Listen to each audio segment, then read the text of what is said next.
Hey there, welcome back to No Pants Profits. My name's Richard and I'm coming to you outside of what I once thought was the worst magic show in Las Vegas. Now, I just finished seeing it, and like I said, what I once thought, I do think this is the worst magic show in Vegas that is continually here. We'll talk about it in depth. We've got no limit here or anything like that.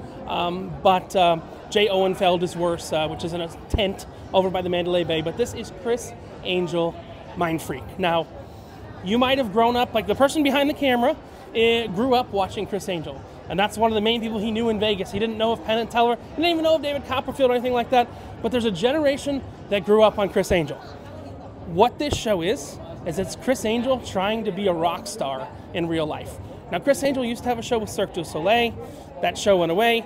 Now he's got this new show that's at Planet Hollywood. It's him trying to be a rock star in real life. Here's the reality. Except for one of the tricks in the show, everything is pretty, you can buy it off the shelf, honestly. I will tell you, it did not take more than 5 minutes of him being on the stage to do a camera trick. He was swallowing razor blades and getting them out on a thread. That's a trick that was actually, Teller created that it's an old Indian trick done with different things like that. And they used an endoscope to show it in his stomach. That was an obvious camera trick. There was a lot of metamorphosis, stuff like that. I thought it was a little ridiculous that before the show started, we'll walk a little bit, before the show started, he actually had people come up on stage and take a photo in his straitjacket, which I'll let the person behind the camera say, did he use the straitjacket in the show? Did he use the straitjacket any time in the show? No. It was a prop. It was a bad prop. It was to sell a photo op. There was no straitjacket used in the show or anything like that. Everything was kind of off the shelf.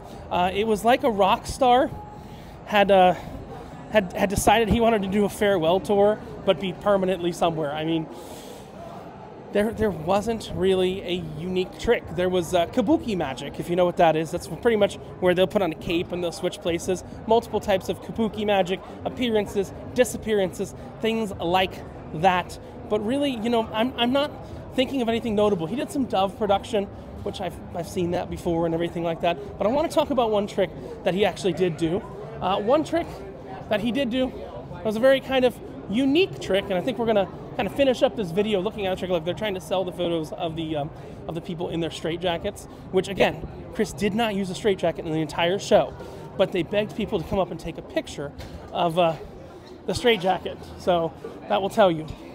The saving grace of this, he did one levitation that I was like, oh, that's it. If you've seen Beetlejuice on Broadway or even the touring Beetlejuice, Lydia will levitate up in the air. Lydia's one of the people in Beetlejuice. She'll levitate up in the air, couple feet.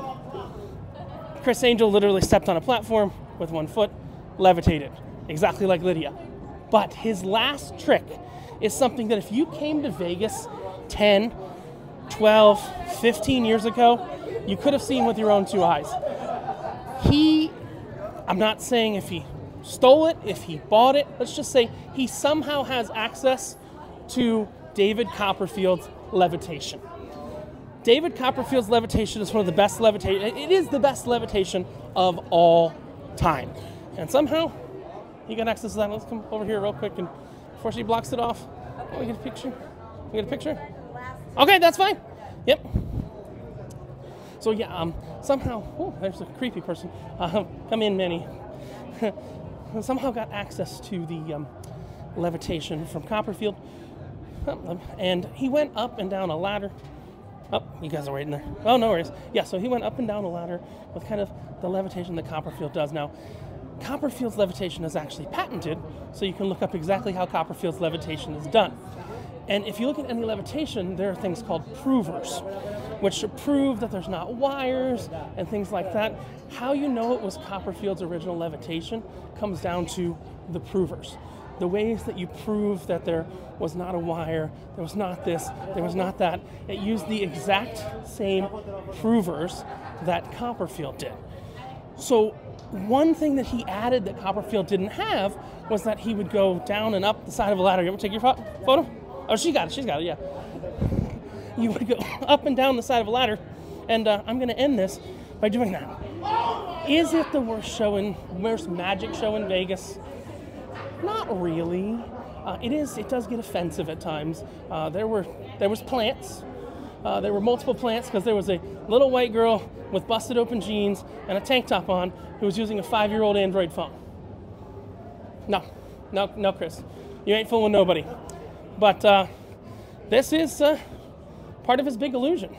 So I will pretend like I'm climbing up a ladder with a creepy person. This is Richard from No Pants Profits from Criss Angel saying it's the second worst magic show in Vegas. And reminding you that when you wear no pants, the only thing you got left loose is your shirt.